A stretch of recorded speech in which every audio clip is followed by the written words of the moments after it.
Fairs, information sessions, and networking events. Prepare to meet employers virtually. Brought to you by the Experiential Learning Hub at the University of Guelph.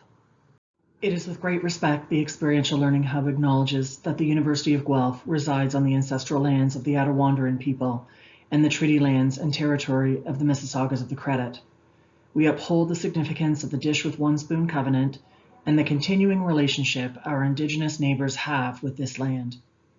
We recognize that today this gathering place is home to many First Nations, Métis, and Inuit peoples, and acknowledging them reminds us of our relationship to this land where we learn and work.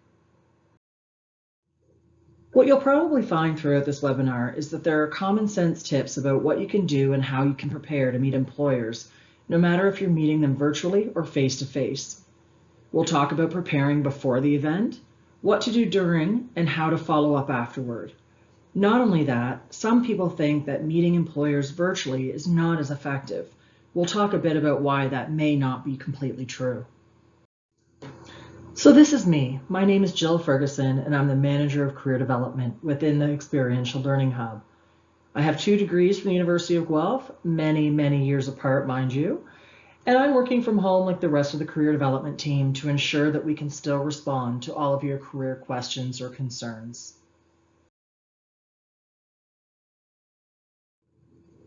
There are a number of things you can do to feel better prepared for a virtual event where you'll meet employers. The first is to register, if possible, for the event. It will not only send you a reminder, usually 24 hours in advance, with links and tips, it may also provide you with access to up-to-date employer lists and a final agenda of the program. It will also allow you to upload any documents that may be helpful, a resume or CV, for example, and the ability to develop an online profile on the platform prior to the session, if that option is available. This can help you present your best self to an employer, which may include a professional-looking headshot or a personal branding tagline. Make sure to do your research. It's always important. Research the panelists, the organization, the sector or industry. The more you know, the better questions you can prepare. And speaking of questions, don't ask questions to employers that are easily found by doing a quick internet search. What does your company do comes across like you don't care enough about working for the organization to do even a cursory search of their website. Don't just do research by going to a company's website, however. Look at other news outlets, go to LinkedIn, see if you know anyone who works there that you can ask, or just Google them to see what comes up. Research also allows you to feel more in control and therefore comfortable in what you are saying and asking because it allows you to prepare and hopefully not be caught off guard. Make sure to develop an up-to-date resume, CV, or portfolio. You may be asked to upload it to the employer, or the employer may ask you to send it to them after the event. You don't want to have to start from the beginning. Please note that I said an up-to-date version. Don't rely on the resume you had to make in high school. It was never meant to be used for a career job, and I would hope that you would want to add important academic and co-curricular items to it. When developing your resume, think about the research you completed on the industries and employers you would like to connect with, and tailor your resume to those employers and industries. Yes, this may mean that you have to develop more than one resume, but sending one resume out and believing that it will meet the needs of everyone you speak with is quite short-sighted. Make sure to have someone look at it and give you some feedback. Remember that career advisors are available to help you do this. Make sure to practice what you'd like to say and think about answers to questions you may be asked. Think like an employer and develop responses to what you would want to know about a candidate. You definitely want to review your social media and look at your posts, pictures, and content from the perspective of an employer as well. Remember that prospective employers don't know you or your sense of humor and may not find what you portray on social media to be an image they want associated with their professional brand. You only get one chance to make a positive first impression, so make it count. Make sure you're prepared with your technology and that you've downloaded any software needed, tested out the audio and video, and made sure your connections are strong. A couple of suggestions: make sure that if you're using a handheld device, prop it up so it's stable, and wear headphones if you can't be in a quiet setting with no distractions. There are a few things that you can do during the virtual fair or session that will help you be successful and make positive connections with employers. The first is to dress professionally. Some employers may want to speak with you face-to-face over the platform instead of just in the chat function. So make sure that you're wearing something that makes you look professional and feel confident. Remember, you only get one chance to make a positive first impression. Limit distractions, not only for you, but the employer as well.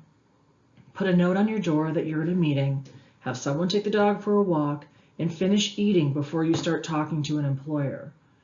Think about what the employer will see behind you and make sure there's adequate front lighting so the employer can actually see your face. It may not feel comfortable, but it's really important to make connections with employers. Again, if you have well thought out answers to typical questions employers may ask, know what your knowledge, skills, and attitudes are as they relate to different industries and sectors, then you're well suited for success. Consider developing a short summary so that you don't miss important information that may be pertinent.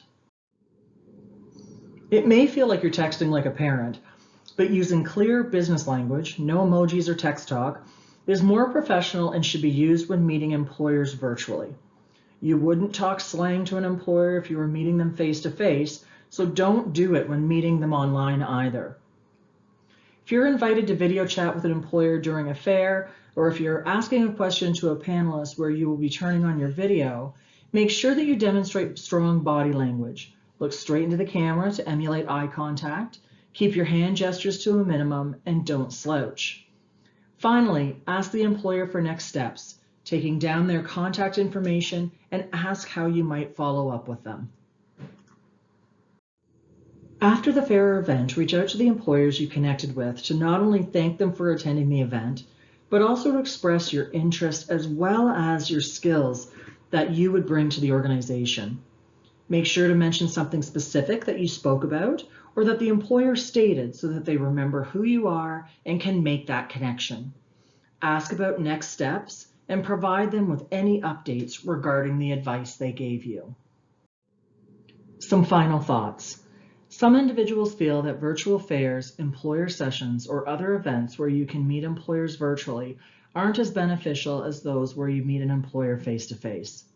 However, there are some benefits that you may not have thought of, including the ability to meet with employers that are too far away and may not have had the opportunity to meet with students from Guelph in the past. A student's schedule can be busy and leave little room for attending a fair, or you may be a commuting student and can't stay on campus late into the evening. Attending face-to-face events may not be realistic for you. It also allows you the ability to think about how to respond through a chat function, or allow you the opportunity to craft a question to an employer, which when you are in a comfortable place with a bit of time to think, can also help with nerves or some anxious feelings that may be heightened in a face-to-face meeting. Now that you've gone through this webinar, think about how you would go about introducing yourself to an employer in a virtual setting. Use questions like, what can I offer an employer, or what experiences may be relevant to help guide you. Otherwise, think about how you would respond to the question, tell me about yourself. Remember, this is a professional meeting and therefore should focus on academic or past experiences relevant to the kind of industry or sector you're interested in being hired. Thank you for joining me, and please remember that this was just an overview of the topic about meeting employers virtually. If you have any questions, don't hesitate to get in touch with us by booking an appointment at experienceguelph.ca.